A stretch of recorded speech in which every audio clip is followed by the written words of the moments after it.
Cookery சேனலை பார்த்து யார் வேணாலும் சமையல் பண்ணலாம். ஆனா சுவையான சமையல் பண்றது எப்படி? நான் இதயம் நல்லெண்ணெயில சமையல் பண்றேன். ஆஹா ஓஹோன்னு பாராட்டுறாங்க. நீங்களும் இதயம் நல்லெண்ணெயில சமையல் பண்ணுங்க, பாராட்ட வாங்குங்க. தினம் தோறும் வாங்குவே இதயம் இதயம். ஆங்கிலேயர்களை எதிர்த்து சிறைச்சாலைக்கு சென்று பல சித்திரவதைக்கு ஆளாகியதால் அவர் செக்கிழித்த செம்மல் என்று அழைக்கப்பட்டார். ஆங்கிலேயரின் வணிகத்திற்கு ஒரு முற்றுப்புள்ளி வைக்க வேண்டும் என்று நாட்டில் முதல் சுதேசி கப்பல் நிறுவனத்தை தொடங்கியதால் கப்பலோட்டிய தமிழன் என்று புகழப்பட்டார். புத்தம், வைணவம், இஸ்லாம், கிறிஸ்துவ மதங்களை சார்ந்த நூல்களை எழுதியதால் அன்றைக்கே அவர் ஒரு மதசார்பின்மையின் ஒரு அடையாளமாக கருதப்பட்டார். ஐயா வாவு சிதம்பரம் பிள்ளை அவர்கள் செல்வ செழிப்போடு வாழ்ந்த காலத்திலும் எல்லாவற்றையும் இழந்து வறுமையில் வாடிய போதிலும், சிறை கொட்டடியில் வாடிய போதிலும் தமிழ் பற்று மாறாமல் தமிழ் இலக்கிய தொண்டு தன் வாழ்க்கையில் ஒரு அங்கமாக கருதி ஒரு தன்னலமற்ற ஒரு தேசிய தலைவராக வாழ்ந்து மறைந்தவர்தான் நம்முடைய ஐயா வாவு சிதம்பரம் பிள்ளை அவர்கள். இன்று அவருடைய 154வது பிறந்தநாள் இன்று மறுமலர்ச்சி திராவிட முன்னேற்ற கழகத்தின் சார்பிலும் எங்கள் இயக்க தந்தை தலைவர் வைகோ அவர்கள் சார்பிலும் அன்னாரது திருவுருவச் சிலைக்கு நான் மாலை அணிவித்தேன். ஐயா வாவு சிதம்பரம் பிள்ளை அவர்களின் தியாகமும் தொண்டும் புகழும் என்றைக்கும் தமிழர்கள் இதயங்களிலும் இந்தியர்களின் இதயங்களிலும் நிலைத்து நிற்கும்.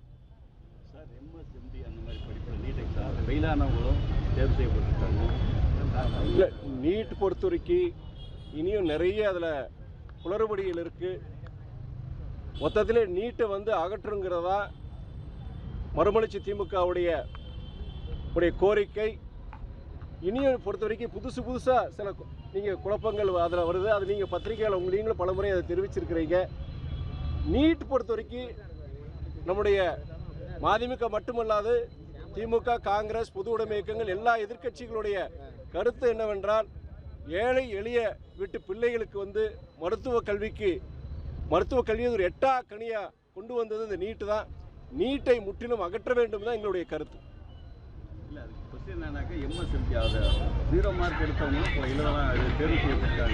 அதை மொத்தத்தில் நான் சொல்கிறேன் இல்லையா, மொத்தத்தில் நீங்கள் நீட்டு நீங்கள் சொன்னால இங்கே பிஜியாக இருக்கட்டும், நீங்கள் அண்டர் கிராஜுவேஷன் இருக்கட்டும், மொத்தத்திலே அது நிறைய இஷ்யூஸ் இருக்குது. அதனால் மொத்தத்திலே என்னென்னா எங்களுடையது என்னென்னா, நீங்கள் ஒரு நகரங்களில் பொறுத்தவரைக்கும் நகரங்களில் வசதியான உங்கள் வீட்டு பிள்ளைங்க கோச்சிங் சென்டர் போகிறாங்க, செய்கிறாங்க, படிக்கிறாங்க. ஆனால் கிராமப்புறங்களில் நகர்ப்புறங்களில் வசதி இல்லாத குடும்பத்து பிள்ளைகள் அவங்க கோச்சிங் சென்டர்ஸ் போய் லட்சக்கணக்கில் செலவு செய்ய முடியாத ஒரு சூழ்நிலை. அதே நேரத்தில் இன்றைக்கி +2 முடிச்சுட்டு நீங்கள் ஒரு MBBS போனாலே நீங்கள் ஒரு 2 வருஷம்னாச்சும் குறைஞ்சபட்சம் நீட் கோச்சிங் சென்டர் போய் படித்தாதான் நீங்கள் MBBS போகக்கூடிய சூழ்நிலை இருக்குது. அதனால் நீங்கள் சொல்கிற அந்த பிஜியாக இருக்கட்டும், எதாக இருந்தாலும் நீட் மொத்தத்திலே பொறுத்த வரைக்கும் பல குழப்பங்களை விளைவிக்குது. அதனால் நீட்டு மொத்தத்திலே நான் சொல்ல தனிப்பட்ட இதெல்லாம் சொல்கிறத விட மொத்தத்திலே நீட் வேண்டாம்னு நான் சொல்லலாம். தமிழ்நாட்டில் வருவாய்த்துறையினர் தொடர்ந்து போராட்டத்தில் ஈடுபட்டு வராங்க. இன்றைக்கி 2-3 நாளாக அது அவங்களுடைய கோரிக்கைகள் எப்படி பார்க்குறீங்க? இல்லை, வருவாய்த்துறையினுடைய கோரிக்கைகள் பொறுத்த வரைக்கும் கடந்த சட்டமன்ற தேர்தலில் அவங்க சில கோரிக்கைகளை வச்சுருந்தாங்க. நம்முடைய திமுக உட்பட சில வாக்குறுதிகளை கொடுத்துருந்தாங்க. சில வாக்குறுதிகளை நிறைவேற்ற முடியாத ஒரு சூழ்நிலை. அதுக்காண்டி அவங்களுடைய கோரிக்கை, அந்த கோரிக்கை கண்டிப்பாக நிறைவேற்றுவாங்க ஒரு நம்பிக்கை இருக்குது. இல்லை, எங்களுக்கு வேலை போல அதிகமாக இருக்குது இந்த உங்களுடன் ஸ்டாலின் திட்டம். இல்லை, அது புரியுது. அது சில பேர் சொல்லியிருக்கிறாங்க. ஆனால் இந்த உங்களுடன் ஸ்டாலின்கிற அந்த முகாம், அந்த திட்டமே பொறுத்த வரைக்கும் என்னென்னா, இன்றைக்கி சாதாரண ஜனங்களுடைய பல மிக முக்கியமான கோரிக்கைகள், ரேஷன் அட்டையாக இருக்கட்டும், இல்லாட்டி நீங்கள் கலைஞர் மகளிர் உரிமை திட்டத்தை அது கிடைக்காதவங்கள இருக்கட்டும், சில முக்கியமான சில அடிப்படை பிரச்சனைகளுக்கு சார்பாக அந்த ஏழை எளிய மக்களுக்கு கோரிக்கை கொடுக்குற ஒரு மனு ஒரு முகாமாக தான் நம்ம பார்க்குறோம். அதுக்கு அது கொஞ்சம் நீங்கள் தமிழ்நாடு முழுவதும் ஒரே நேரத்தில் நடக்கும்போது அது கொஞ்சம் வேலை போல இருக்கதான் விஷயம். ஆனால் மக்களுடைய நலன் கருதி, குறிப்பாக ஏழை மக்களுடைய நலன் கருதி அரசு உங்கள் வருவாய்த்துறை உடைய ஊழியர்கள் பொறுத்த வரைக்கும் கொஞ்சம் இதில் அவங்க இதில் அனுசரித்து இது போகணுங்கிற என்னுடைய இது. வேலைபல இல்லைங்கிற மறுக்க முடியாது. ஆனால் இது எதுக்காண்டி நம்ம பண்ணுறோம், எல்லாருக்கும் சங்கடங்க தான். ஆனால் வந்து இது சாதாரண ஜனங்க இன்றைக்கி குறுகிய காலகட்டத்துக்குள்ளே அவங்களுடைய நீண்ட பல மாதமாக பல வருஷமாக உடைய சில தீர்க்கப்படாத சில பிரச்சனைகளுக்கு வந்து ஒரு தீர்வு காண்கிறதுக்கு தான் இந்த முகாம். அது அவங்களுடைய வருவாய்த்துறை ஊழியர்கள் வந்து ஒத்துழைக்கிறது தான் என்னுடைய. செப்டம்பர் 15 உங்கள் மாநாடு எந்த லெவலில் போகுது? மாநாடு உடைய ஏற்பாடு இங்கே நடந்துகிட்டு இருக்கு. நீங்களே பார்த்துருப்பீங்க. இன்றைக்கி திருச்சி பக்கத்தில் சிறுவனூர்ங்கிற இடத்துல தான் எங்களுடைய மாநாடு பேரறிஞர் அண்ணா பிறந்தநாள் மாநாடு நாங்கள் நடத்துகிறோம். செப்டம்பர் 15 தமிழ்நாடே திரும்பி பார்க்குற அளவுக்கு மறுமலர்ச்சி திமுக மீண்டு வந்து விட்டது ஒரு மறுக்க முடியாத ஒரு அரசியல் சக்தியாக மறுமலர்ச்சி திமுக திகழ்கின்றது என்பதை உணர்த்தும் வண்ணம் எங்களுடைய மாநாடு மிகவும் சிறப்பாக நடைபெறுங்கிறது இந்த நேரத்தில் சொல்லிக்கிறேன். அங்கீகாரத்தை மீட்போம் அப்படின்னு மாநாட்டில் போட்டிருக்கீங்க. அங்கீகாரத்தை மீட்டுருவீங்களா? 12 தொகுதிக்கு மேலே வாங்கிடுவீங்களா? உடனே நீங்கள் அதாவது நாரதர் வேலை தான் செய்கிறீங்க நீங்கள். அதாவது வந்து அணி திரள்வோம், ஆர்ப்பரிப்போம், அங்கீகாரத்தை பெறுவோங்கிறது எங்களுடைய முழக்கம், மாநாட்டு முழக்கம். இது என்னன்னா வந்து அங்கீகாரங்கிறது வந்து உடனே வந்து சீட்டு எண்ணிக்கையை வச்சு நீங்கள் அதை ஒப்பிட்டு சொல்கிறீங்க. அதுவும் ஒரு இது இருக்குது. ஆனால் எங்களை பொறுத்த வரைக்கும் என்னென்னா எங்களுடைய மதிமுகங்கிறத நான் ஏற்கனவே சொன்ன மாதிரி தமிழ்நாட்டில் ஒரு மறுக்க முடியாத ஒரு அரசியல் சக்தி, தவிர்க்க முடியாத ஒரு அரசியல் சக்திங்கிறத பிரதிபலிக்கிறதுக்காண்டி தான் நாங்கள் இந்த மாநாடு நாங்கள் பயன்படுத்த போகிறோம். அதனால் தமிழ்நாடு முழுவதும் கன்னியாகுமரி முதல் சென்னை வரும் இதில் லட்சக்கணக்கான தொண்டர்கள் நிர்வாகிகள் இங்கே வரப்போகிறாங்க. அதனால் வந்து அந்த எழுச்சியை பார்க்கும்போது எங்களுக்கு உண்டான அங்கீகாரம் கிடைக்குங்கிற ஒரு நம்பிக்கை. கூட்டணி கட்சி தலைவர்கள் கூட்டணி கட்சி இல்லை இது வந்து முழுக்க எப்பயுமே நாங்கள் இந்த வருஷம் பொறுத்த வரைக்கும் மறுமலர்ச்சி திமுக எங்களுடைய நிர்வாகிகள் தொண்டர்கள் தலைவர் தான். எந்த கூட்டணி இயக்கத்துக்கு நாங்கள் அழைப்பு விடுக்கலை. ஆனால் எல்லா கூட்டணி இயக்கத்தினுடைய ஆதரவும் நல்லாசியும் கண்டிப்பாக இதுக்கு உண்டு. குறிப்பாக நம்முடைய தமிழக முதலமைச்சர் அண்ணன் தளபதியினுடைய ஆதரவு கண்டிப்பாக இந்த மாநாட்டிற்கு உண்டு. அங்கீகாரங்கிறது நீங்கள் டெஃபினிஷன் கொடுத்தே வச்சுக்கோங்களேன். அது ஒரு நாள் பத்தாது. ஏன்னா எங்கள் தலைவர் வைகோவுடைய சாதனைகள் தியாகங்கள் நீங்கள் கிட்டத்தட்ட ஒரு 61 வருஷம் அவருடைய பொது வாழ்க்கையில் தமிழ்நாட்டுக்கு பொறுத்த வரைக்கும் தமிழ்நாட்டு மக்களுக்காக வாழ்வாதாரத்துக்காண்டி அவர் எவ்வளோ செஞ்சிருக்கிறார். கிட்டத்தட்ட 5 வருஷத்துக்கு மேலே சிறைவாசத்தில் இருந்திருக்காரு. தவறான குற்றச்சாட்டுக்காண்டி கிடையாது, தமிழ்நாட்டு மக்களுடைய உரிமைகளுக்காக வாழ்வாதாரத்துக்காண்டி 5 வருஷத்துக்கு மேலே அவர் சிறையில் இருந்திருக்கிறாரு. கிட்டத்தட்ட 5000 கிலோமீட்டருக்கு மேலே நடைபயணம் போயிருக்கிறார்.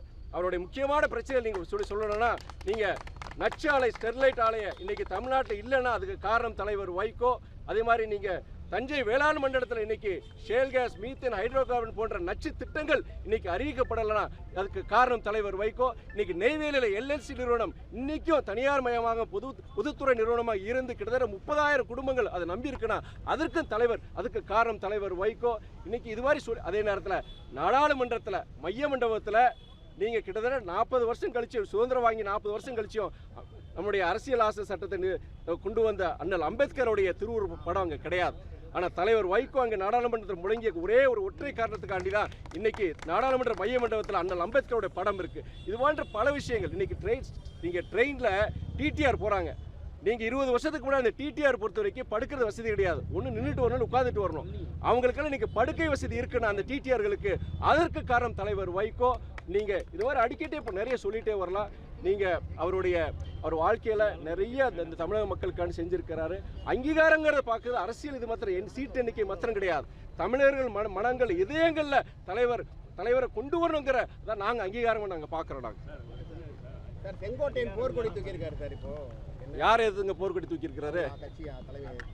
அது நீங்கள் அண்ணங்கிட்ட செங்கோட்டையன்கிட்ட தான் கேட்கணும். அவங்க கட்சியை தான் சார்ந்து கேட்கணும். நாங்கள் மதிமுக, அவங்க அதிமுக. தவறான கேள்வி இங்கே கேட்குறீங்க. நீங்கள் அங்கே போய் கேளுங்க. நீங்கள் ஏங்க இந்திய கூட்டணியை பொறுத்த வரைக்கும் திடீர்னு கட்சியில் உள்ள வராங்க, திடீர்னு வெளியில் போகிறாங்க. நீங்கள் நேற்று நினைக்க முந்தா நாள் அண்ணன் டிடிவி கூட அந்த அணியிலேருந்து விலகிறதா சொல்லியிருக்கிறாரு. அண்ணன் ஓபிஎஸ் விலகிறதா சொல்லியிருக்கிறாரு. அந்த கூட்டணியை பொறுத்த வரைக்கும் அவங்களுக்கு என்ன இலக்குங்கிறது தெரியல. எந்த காரணத்துக்காண்டி சேர்றாங்க, எந்த காரணத்துக்காண்டி வெளியே போகிறாங்க. ஒரு கட்சியோட தலைவர் என்ன சொல்கிறாருன்னா, நான் டிசம்பர் தான் அறிவிப்பேன். அது கொள்கையின் அடிப்படை கிடையாது. எத்தனை எனக்கு சீட்டு எத்தனை இதுங்கிறது மற்றதெல்லாம் உங்களுக்கு தெரியும். அதை வச்சு தான் அவர் ஒரு சொல்லிட்டு இருக்கிறாரு. அதாவது கொள்கையின் அடிப்படையில் ஒரு கூட்டணியில் சேர்றதை விட நீங்கள் எதன் அடிப்படையில் உங்கள் கூட்டணியில் சேர்றாங்க, எதுக்காண்டி வெளியில் போகிறாங்க நீங்கள் அவங்ககிட்ட தான் கேட்குறோம். நீங்கள்